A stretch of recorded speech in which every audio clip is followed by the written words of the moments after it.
Hola, buenas noches. Bueno, lo que vamos a hablar hoy es del artículo 18 y el artículo 19 de la Constitución Nacional, que habla básicamente de garantías sobre los individuos habitantes de la nación argentina. El artículo 18 básicamente lo que nos habla es sobre la seguridad personal, sobre la irretroactividad penal, sobre el juez natural, sobre la defensa en juicio y sobre la inviolabilidad del domicilio, la pena de muerte, las cárceles sanas y limpias. Dice, básicamente todo esto de acá que yo nombré recién se define en lo que nosotros los abogados conocemos como el debido proceso.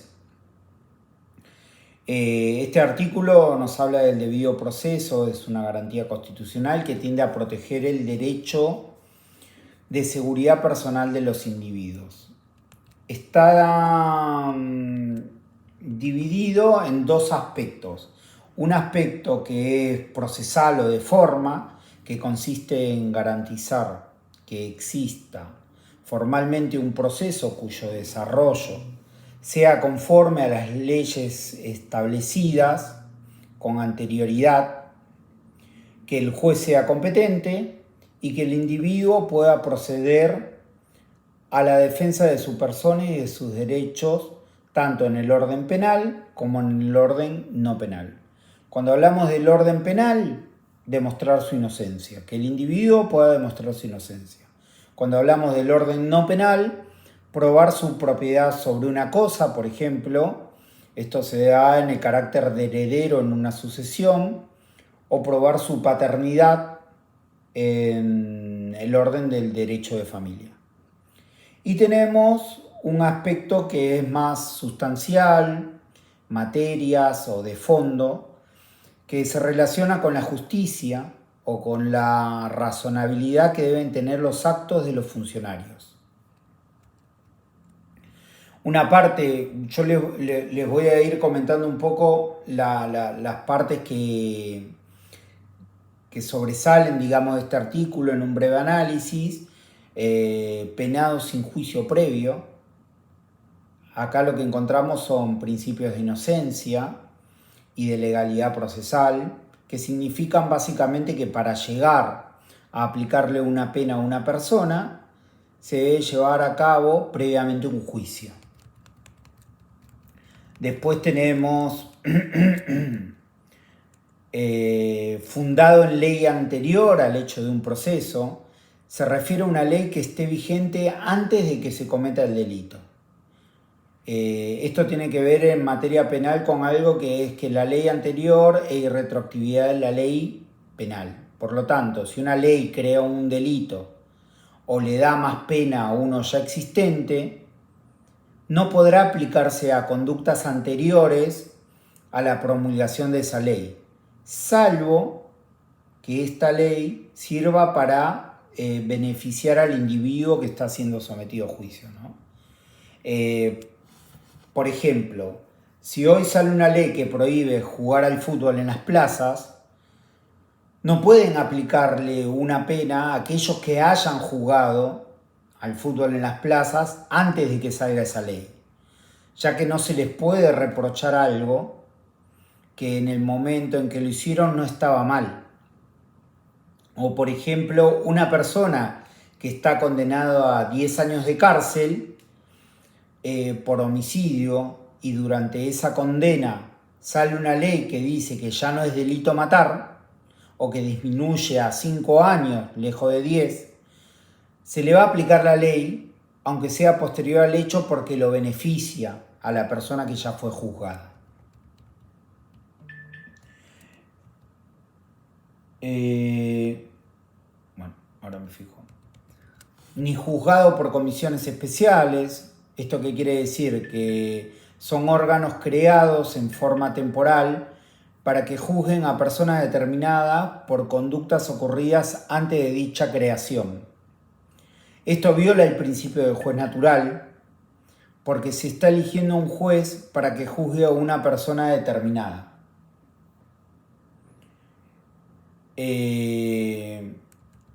ni sacado de los jueces designados por la ley antes del hecho de la causa.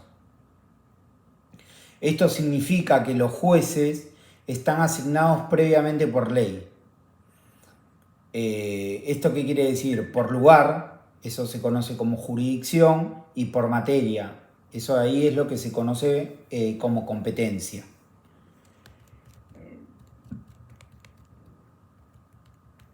Con relación al lugar, básicamente es que los juicios deben hacerse en el lugar donde se cometieron el delito, perdón, ya que es ahí donde está la prueba de los hechos, los testigos, etc.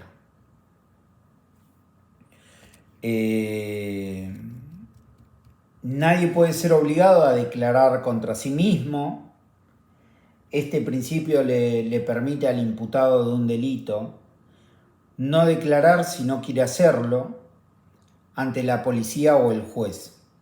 Esto no va a tomarse como presunción en su contra, y el fundamento es que no se puede poner a la persona ante la opción de mentir o decir la verdad. Además sirve para evitar, a través de torturas, que se logre que el imputado se declare culpable cuando no lo sea, para evitar tales sufrimientos, ¿no? Hay otra parte que dice que no puede ser ni arrestado sino en virtud de orden escrita de autoridad competente. Bueno, no se puede privar a alguien de su libertad sin una autorización de un juez. Hay determinadas excepciones, pero el principio rector, digamos, es ese. Es inviolable la defensa en juicio de la persona y de los derechos. Esto le garantiza a la persona que tendrá la posibilidad de defenderse en el juicio, demostrando que es inocente o que los derechos que dice tener son verdaderos. El domicilio es inviolable, como también la correspondencia epistolar y los papeles privados. Significa que el lugar donde vive una persona y desarrolla su vida privada, así como las cartas y otros escritos privados, están protegidos por la Constitución. Es por eso que solo por medio de una ley que diga en qué caso y que lo justifique, se podrán violar el domicilio a través de su allanamiento y la correspondencia y papeles privados a través de su incautación y apertura. Ejemplo, con la orden de un juez se puede entrar a la casa para detener a un sospechoso o para revisar escritos. Y esto último es muy importante porque tiene algo que ver en materia penal propiamente, no me quiero extender mucho, pero es importante nombrarlo, con lo que se conoce en derecho penal como la doctrina del fruto del árbol venenoso. ¿Qué quiere decir esto? Que son inválidas las pruebas obtenidas ilegalmente y usadas por el tribunal para condenar a un imputado.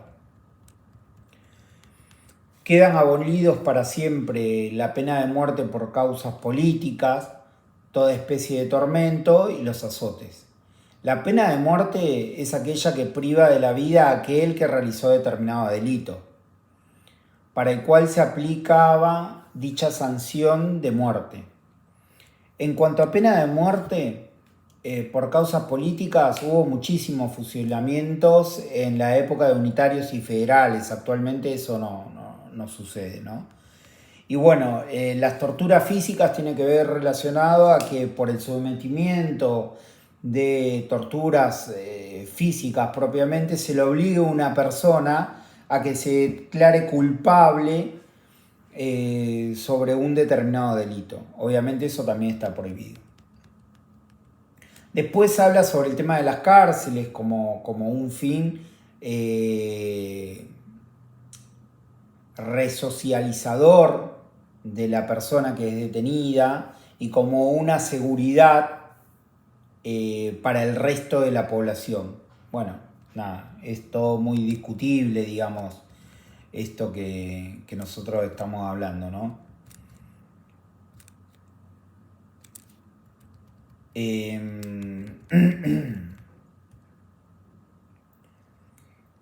Es importante hablar sobre cuestiones comprendidas en este artículo sobre la libertad de la intimidad, ¿no? La libertad de la intimidad abarca los siguientes derechos, que son la libertad de conciencia, el fuero íntimo del hombre o de la mujer, el derecho al silencio, la facultad de reservarse opiniones, comentarios o secretos, el secreto profesional, que es lo que nos rige a los que tenemos generalmente estamos colegiados, matriculados, que es la relación confidencial entre un profesional y su cliente, la inviolabilidad del domicilio, de la correspondencia y de los papeles privados, como dijimos anteriormente.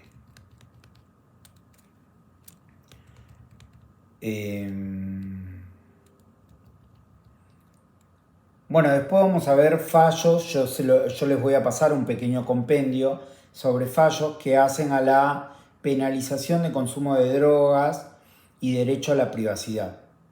Hay 4 fallos básicamente que a mí me interesa que los lean y los pongan como ejemplo en caso de que les toque una pregunta de parcial sobre el artículo 18 a desarrollar, que es el fallo Colavini, el fallo Basterrica y Copalvo, el fallo Montalvo y el fallo Arriola.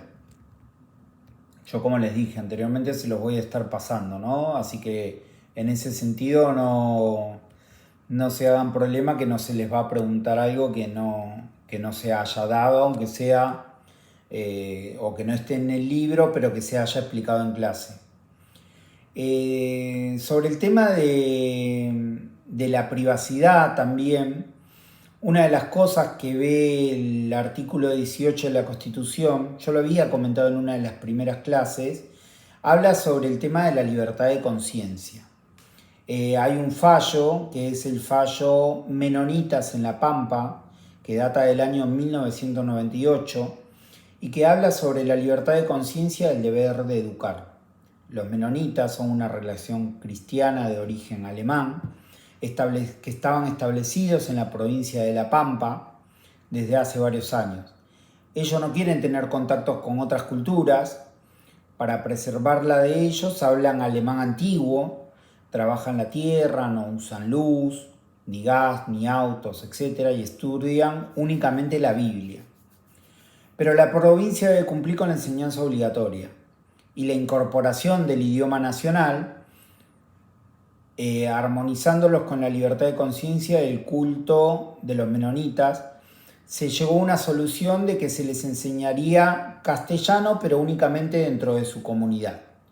Es una forma, digamos, en la que lo que busca los jueces es armonizar, hacer una interpretación entre la práctica cultural de una determinada colectividad, una determinada religión, con artículos de la Constitución Nacional, ¿no? Como son los artículos 17, 16, 18 de nuestra Constitución. Bueno, ahora vamos a hablar sobre el artículo 19, que es el principio de legalidad, que habla sobre las acciones privadas de los hombres. Dice, bueno, este artículo en realidad nosotros lo hacemos extensivo, hombres y mujeres, habitantes y todo aquel habitante que se perciba de alguna otra manera. Este artículo nos habla de 2 principios, que es el derecho a la intimidad o libertad de conciencia y el principio de legalidad o de reserva. El derecho a la intimidad o libertad de conciencia habla de los actos privados que no ofendan al orden y a la moral pública, ni perjudiquen a un tercero, que pueden ser juzgados por el Estado o por Dios, dice en su redacción. Y el principio de legalidad o reserva, que básicamente nos dice que nadie podrá ser obligado a hacer lo que no manda la ley, ni privada de lo que ella no prohíbe.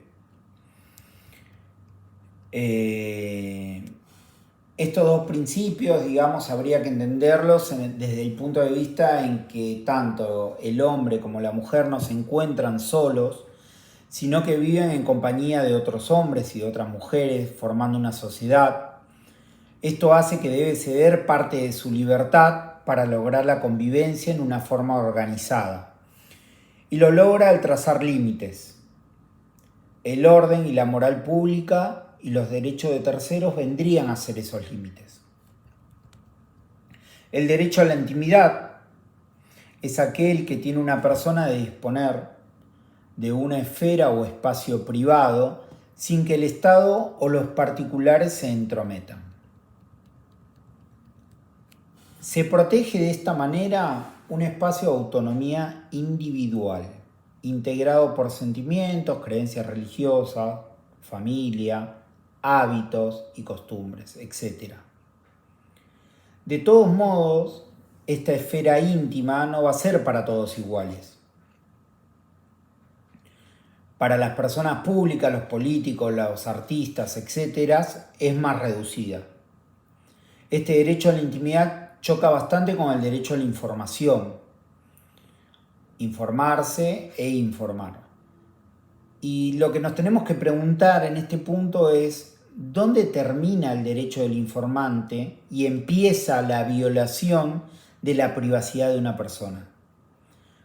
La jurisprudencia de nuestro país le ha dado mayor rango constitucional siempre al derecho a la intimidad.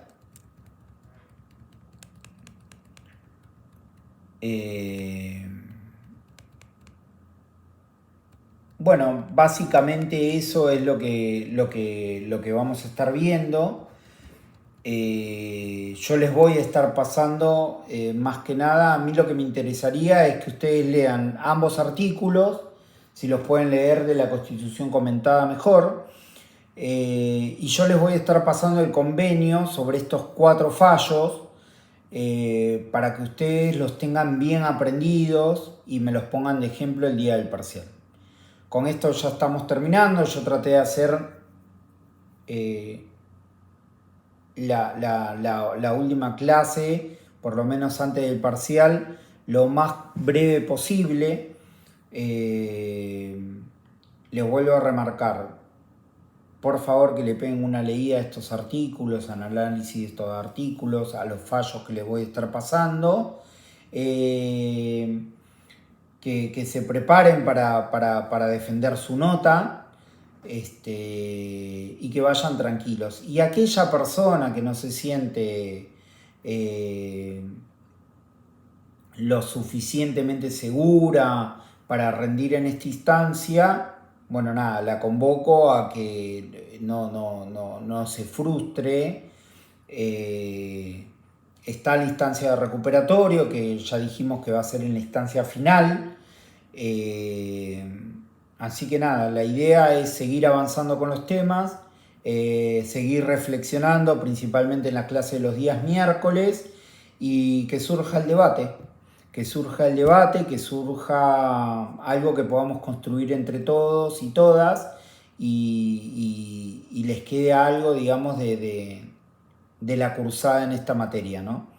Así que éxitos para el parcial día miércoles. Recuerden también que un requisito es presentar los trabajos prácticos antes del parcial, que intercambien entre ustedes lo que van construyendo como trabajo práctico, porque también entran como preguntas de parcial, tanto la organización de congreso como la formación, sanción de leyes, poder ejecutivo y poder judicial. Así que me despido y los veo el día miércoles. Éxitos.